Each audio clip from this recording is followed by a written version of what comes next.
अच्छा, जो लोग सोचते हैं ना कि पूजा पाठ उनके पापों का हिसाब रोक देगा, तो शायद उससे बड़े भ्रम में कोई नहीं जी रहा है। ये कहानी शायद आपके सोचने का नज़रिया बदल देगी।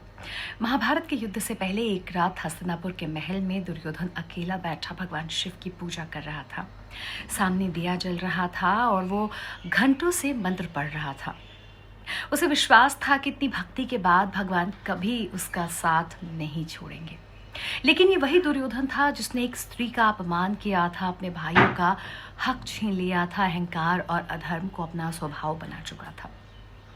उस रात वो शिवलिंग के सामने सिर झुकाकर बैठा था और प्रभु से लगातार कह रहा था कि प्रभु, इस युद्ध में मेरी रक्षा करना।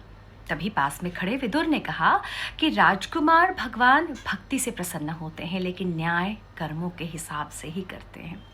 दुर्योधन इस बात पर मुस्कुरा उठा। उसे लगा कि शायद उसकी पूजा उसके सारे पाप कर्मों को ढक देगी। फिर महाभारत शुरू हुआ।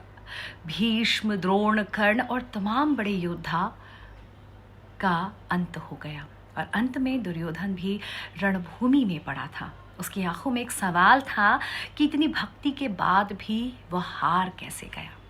शायद उसे आखिरी पल में उसका जवाब मिल गया था कि भगवान ने उसे तो कभी छोड़ा ही नहीं था। उसे बार बार रोका था, कभी कृष्ण के रूप में, कभी विदुर की बातों के रूप में, तो कभी माता गांधारी की सीख के रूप में। लेकिन उसने आस्था को अपने अधर्म का कवच बना लिया था और यही उसका सबसे बड़ा भ्रम था।